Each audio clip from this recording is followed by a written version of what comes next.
सभी साथियों को नमस्कार, गुड मॉर्निंग। मिलर एजुकेशन के यूट्यूब चैनल पर आप सभी मित्रों का हार्दिक स्वागत और अभिनंदन है। दोस्तों, आज की शिक्षा मनोविज्ञान की इस क्लास में हम पढ़ेंगे मनोविज्ञान से संबंधित महत्वपूर्ण प्रश्नों के बारे में। और ये जो क्लास है वो अपने रीट मेंस के अलावा सीटेट एग्जाम और सेकेंड ग्रेड एग्जाम सभी तीनों फॉर्मेट के लिए उपयोगी है। ठीक है, तो आइए शुरुआत करते हैं आज के पहले प्रश्न की। आज का पहला प्रश्न है अपना, निम्न में कौन सा अधिगम प्रक्रिया का सही तार्किक क्रम है। तो यहाँ पर अधिगम प्रक्रिया का जो सही तार्किक क्रम है वो अपने को बताना है। ऑप्शन ए है आवश्यकता, फिर स्थिति, फिर अंत्यक्रिया, फिर तत्परता। ऑप्शन बी में है पहले आवश्यकता, फिर तत्परता, फिर स्थिति, फिर अंत्यक्रिया। ऑप्शन सी में है स्थिति, अंत्यक्रिया, आवश्यकता, तत्परता। ऑप्शन डी में तत्परता, अंत्यक्रिया, आवश्यकता, स्थिति। तो देखो, अगर अपन बात करें किसकी, अधिगम प्रक्रिया में तार्किक क्रम की बात करें, तो सही तार्किक क्रम है वो क्या होता है अधिगम का, तो वो होता है अपने सबसे पहले आवश्यकता उत्पन्न होगी। आवश्यकता होगी व्यक्ति में उत्पन्न, है ना, सीखने के लिए। तो तत्पर होगा तो वो विभिन्न स्थिति, किसी न किसी स्थिति से गुजरेगा और स्थिति के साथ में क्या करेगा, अंत्यक्रिया करेगा। क्या करेगा, अंत्यक्रिया करेगा। इसलिए इसका जो राइट आंसर है वो हो जाएगा आपके ऑप्शन बी हो जाएगा। क्या हो जाएगा, ऑप्शन बी हो जाएगा। आवश्यकता, तत्परता, स्थिति और अंत्यक्रिया, ये इसका राइट आंसर हो जाएगा। अगले प्रश्न की बात करते हैं। देखो दूसरा प्रश्न क्या है।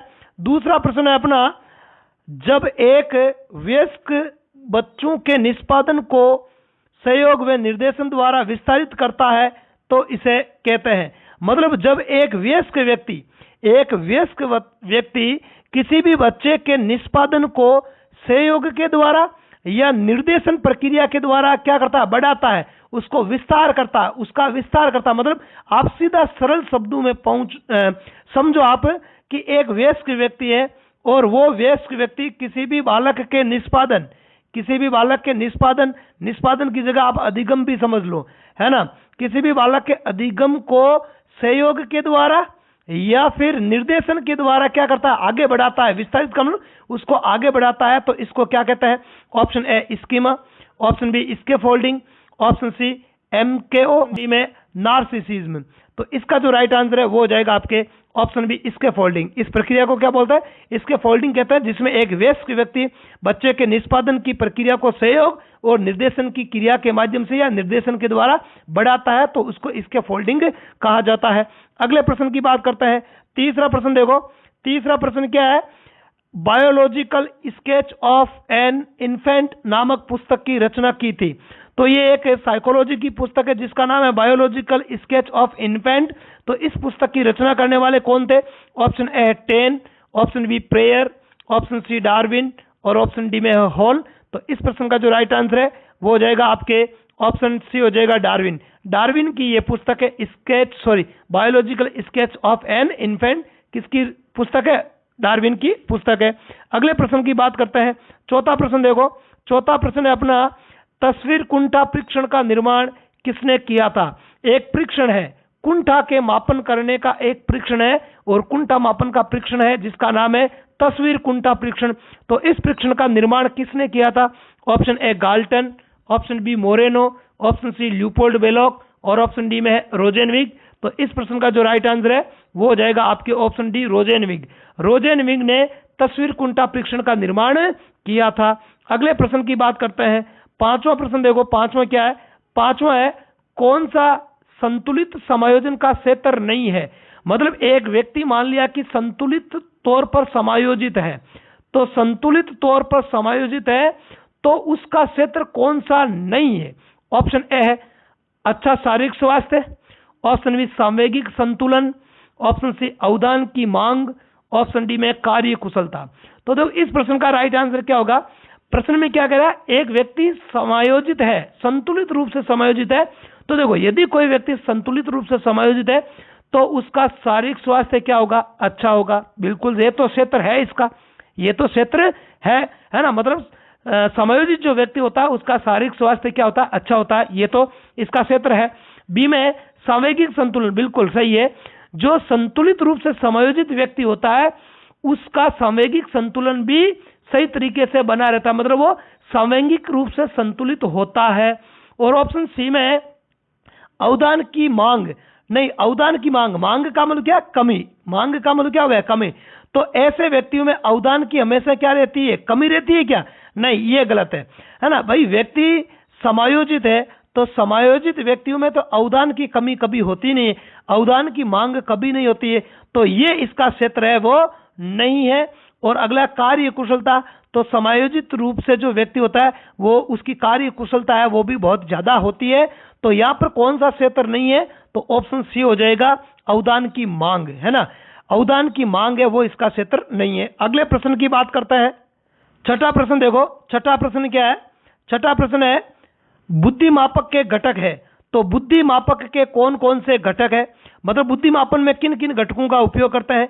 ऑप्शन ए वास्तविक आयु, ऑप्शन बी मानसिक आयु, ऑप्शन सी बुद्धि लब्धि, और ऑप्शन डी में उपयुक्त सभी। तो देखो मानसिक वास्तविक आयु जिसको अपन बोलते हैं क्रोनोलॉजिकल एज, कौन सी एज, क्रोनोलॉजिकल एज, सी ए से प्रदर्शित करता है ना क्रोनोलॉजिकल एज।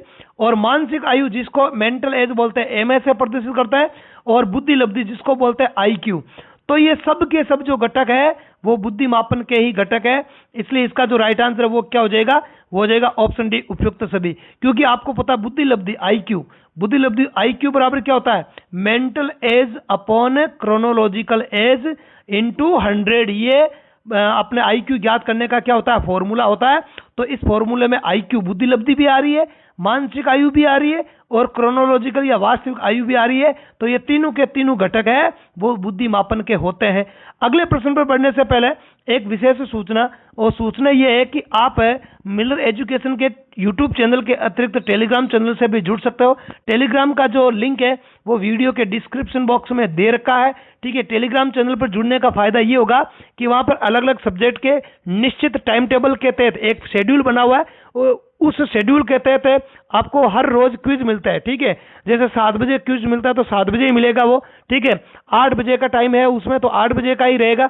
तो एक निश्चित टाइम टेबल के तहत क्विज मिलता है, उन क्विज को अटेंड करके आप अपनी तैयारी को और ज्यादा बेटर कर सकते हो। और साथ ही साथ चैनल पर नए हो, पहली बार हो चैनल पर, तो चैनल को सब्सक्राइब करके बेल आइकन को प्रेस कर लेना, ताकि जैसे ही मैं वीडियो अपलोड करूं उसका नोटिफिकेशन आपको तुरंत मिल जाए। वैसे 6:05 पर ये क्लास आपको रिकॉर्डेड क्लास है वो मिल जाती है डेली मॉर्निंग में, ठीक है। और क्लास यदि आपको अच्छी लगे तो इसे लाइक करके अपने मित्रों में शेयर जरूर करना है। अब बात करें अगले 7वें प्रश्न की, तो देखो अपना 7वां प्रश्न क्या है, 7वां प्रश्न है अपना बाल्यावस्था के बाद बालक को शिक्षा दी जानी चाहिए। बाल्यावस्था के बाद, बाल्यावस्था की जो आयु होती है वो 6 से 12 वर्ष होती है। कितनी होती है, 6 से 12 वर्ष। तो 6 से मतलब 12 वर्ष के बाद, या यूं मान लो 13 वर्ष के बाद, 12 वर्ष या 13 वर्ष के बाद बालक को शिक्षा दी जानी चाहिए। ऑप्शन है मानसिक योग्यताओं के आधार पर, ऑप्शन बी आयु के आधार पर, ऑप्शन सी लिंग के आधार पर, ऑप्शन डी रुचि के आधार पर। तो इस प्रश्न का जो राइट आंसर है वो हो जाएगा आपके ऑप्शन ए हो जाएगा मानसिक योग्यताओं के आधार पर। किसके आधार पर, मानसिक योग्यताओं के आधार पर बालक को शिक्षा दी जानी चाहिए। क्योंकि इस समय बाल्यावस्था के बाद है ना, 12 वर्ष की आयु के बाद है वो, उसमें अमूर्त चिंतन करने की क्षमता है वो विकसित हो जाती है। तो मानसिक योग्यताओं के आधार पर है वो उसको शिक्षा दी जानी चाहिए। आगे बात समझ में, ठीक है। आयु के आधार पर तो छोटे बच्चों को दी जाती है ना, आयु के आधार पर है वो छोटे बच्चों को है वो शिक्षा दी जाती है कि भाई 5 वर्ष का है, 6 वर्ष का, छोटे बच्चे का बाल्यावस्था में, है ना, बाल्यावस्था के अंदर आयु के आधार पर ही अपन देते हैं, ठीक है। अगले प्रश्न की बात करते हैं। 8वां प्रश्न देखो, 8वां क्या है, 8वां है निम्नलिखित में से कौन सी विशेषता प्रतिभाशाली बालकों से संबंधित नहीं है। तो प्रतिभाशाली बालकों की कौन सी एक विशेषता नहीं है वो अपने को बताना है। ऑप्शन ए उच्च बुद्धि, ऑप्शन बी मूर्त चिंतन, ऑप्शन सी अवधान योग्यता, ऑप्शन डी में हास्य तथा उदार प्रकृति। तो इनमें से प्रतिभाशाली बालकों की कौन सी विशेषता नहीं है वो अपने को बताना है। तो देखो अगर अपन बात करें तो उच्च बुद्धि, बिल्कुल सही बात है, प्रतिभाशाली बालकों की बुद्धि लब्धि होती है या बुद्धि होती है वो उच्च होती है। मूर्त चिंतन, ये नहीं होता है, क्योंकि प्रतिभाशाली बालकों में अमूर्त चिंतन अधिक पाया जाता है। कौन सा चिंतन, अमूर्त चिंतन है वो अधिक पाया जाता है, ठीक है। मूर्त चिंतन है वो नहीं पाया जाता। मूर्त चिंतन में तो वस्तु है वगैरह उसको दिखाना पड़ता है बालक को, जबकि प्रतिभाशाली बालकों में तो क्या होता है, अमूर्त चिंतन होता है। अवधान योग्यता, अवधान का अटेंशन, है ना। अवदान एकाग्रता, एकाग्रता, अवदान का मतलब क्या होता है? एकाग्रता। तो एकाग्रता इनमें जबरदस्त होती है। और हास्य तथा उदार प्रवृत्ति के भी होते हैं। किस प्रकृति के होता है? हास्य, हंसमुख और उदार प्रकृति के भी ये होते हैं। तो ये भी विशेषता है, ये भी विशेषता है, और ये भी सी वाली भी विशेषता है। इसलिए कौन सी विशेषता नहीं है? तो वो हो जाएगा आपके ऑप्शन बी हो जाएगा, अमूर्त मूर्त चिंतन है, वो इनकी विशेषता नहीं होती है। अगले 9वें प्रश्न की बात करते हैं। 9वां प्रश्न देखो, 9वां क्या है? माइक्रोसिफेली नामक मानसिक मंदता का लक्षण नहीं है। तो माइक्रोसिफेली जो मानसिक मंदता होती है, इसका कौन सा लक्षण है? वो नहीं है। ऑप्शन ए, इनका मानसिक विकास गर्भकालीन अवस्था में 5वें माह से अवरुद्ध होने लग जाता है या होने लग जाता है।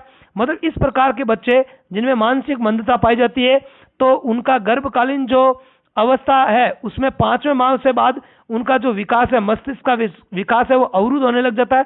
तो ये तो लक्षण है इसका, ये तो सही है। ऑप्शन बी में, आकार की दृष्टि से इनका सिर पतला व त्रिकोणाकार होता है या दिखाई देता है, बिल्कुल सही है। ये भी मानसिक मंदता का, कौन सी मानसिक मंदता? माइक्रोसिफेली का लक्षण है। किसका? माइक्रोसिफेली का लक्षण है। और तीसरा, इनके सिर की परिधि 28 इंच होती है। और ऑप्शन डी में उपयुक्त सभी। तो देखो, इनके सिर की परिधि 28 इंच नहीं होती है, बल्कि इनके सिर की परिधि होती है वो 17 इंच की होती है। कितने इंच की होती है?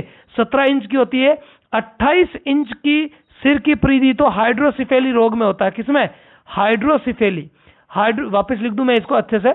28 इंच का जो सिर है वो तो कौन से मानसिक मंदता में होता है? हाइड्रोसिफेली में। किसमें? हाइड्रोसिफेली या सिफोली में ये होता है 28 इंच का। इसमें 17 इंच का होता है। 28 की जगह क्या आएगा? माइक्रोसिफेली में जो सिर का आकार है या सिर की परिधि है वो 17 इंच होती है। अगले प्रश्न की बात करते हैं। अगला देखो, 10वां प्रश्न है, निम्नलिखित में से कौन सा असत्य है? जो असत्य है वो अपने को बताना है। ऑप्शन ए, रुचि अवदान पर आधारित होती है। ऑप्शन बी, अवदान रुचि पर आधारित होता है। ऑप्शन सी है, रुचि व अवदान एक ही सिक्के के दो पहलू है। और ऑप्शन डी, इनमें से कोई नहीं। तो इसका जो राइट आंसर है वो क्या होगा? देखो, रुचि होती है वो अवदान पर आधारित होती है। अवदान का मतलब क्या होता है? एकाग्रता। अवदान का मतलब क्या होता है? एकाग्रता। ठीक है, एकाग्रता पर आधारित होती है। ठीक है, एकाग्रता, यहाँ पर एकाग्रता। और अवदान रुचि पर आधारित होता है। बिल्कुल सही बात है। क्यों? क्योंकि रुचि और अवदान एक ही सिक्के के क्या है? दो पहलू है। तो यहाँ पर ये भी सत्य है, ये भी सत्य है और ये भी सत्य है। तो इनमें से कोई नहीं असत्य है, क्योंकि असत्य है वो बताना है। इसलिए इसका राइट आंसर हो जाएगा ऑप्शन डी हो जाएगा। तो आज की क्लास में इतना ही। कल मॉर्निंग में 6:05 पर फिर एक नई क्लास के साथ मिलेंगे। तब तक के लिए धन्यवाद। जय हिंद।